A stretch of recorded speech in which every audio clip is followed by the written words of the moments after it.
I'm not a liar from the devil. I'm not none of those. I'm not a fortune teller. The devil can tell me what's going on, and I don't want to know from him. But we don't know what's going to happen in the next little bit. But I know one thing, I can continue to trust God. I can trust God. The sun's going to come up in the morning, and God's still on the throne. Go to Philippians chapter 4 and verse 19.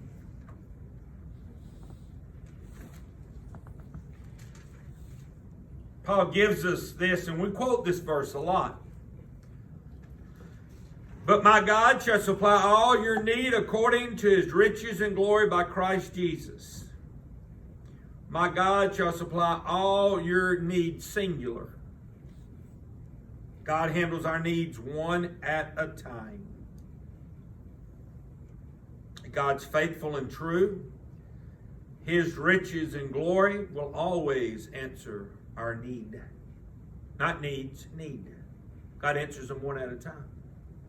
Can I ask you a question? Is God's checks beginning to start bouncing on you yet? And can we trust him a little bit further? Yeah, we can. We can trust him. His checks are not bouncing. His bank account is full. And if we trust in God, it will deliver us from the sin of worry. If we trust God, it'll keep us from getting so concerned that we'll suffer health problems. And it's going to happen, people. I got news for you. Out of these 30-something million people that's out of work right now, most of them right now are worried about how they're going to pay their bills come Friday.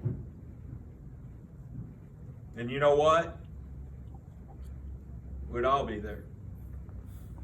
But God will supply all of our need. He's already promised us. Trust him. Let me give you the last thing and we'll hurry through. The praise of trust. Notice what he said. Let all those that put their trust in thee rejoice. Let them ever shout for joy. The believer who's walked with the Lord has seen the miracles nobody else has seen. Out of all of Egypt, go to Exodus chapter 15. Only the Jews that came out, that saw the Red Sea closed back and the Egyptian army destroyed, only they can sing the songs of Miriam and Moses.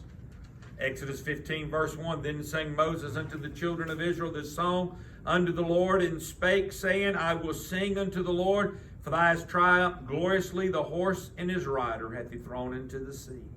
The Lord's my strength and song. He's become my salvation. He's my God. I will prepare him an habitation, my father's God, and I will exalt him. The Lord's a man of war. The Lord is his name.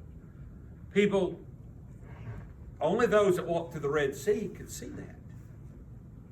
Only those that have gone through the fire. Only the 3 Hebrew children could stop and say, you know what? I was there, buddy, walking in the fire when Jesus Christ showed up.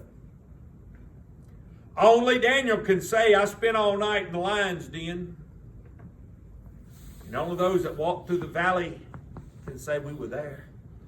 Notice verse 20 and 21 in the same chapter. In Exodus chapter 15, Miriam begins to sing.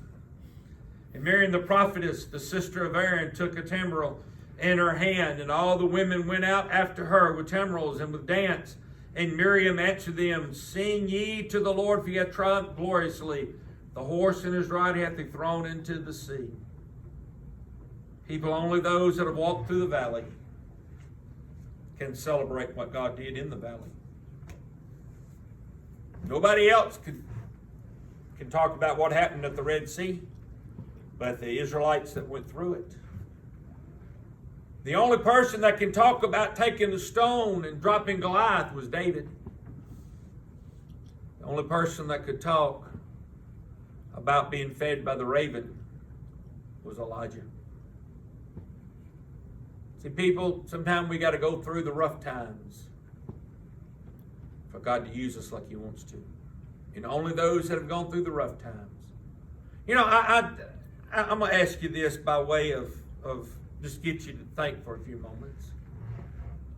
What have we really endured for God that when we get to heaven we can tell somebody? Not very much. There's Paul over there.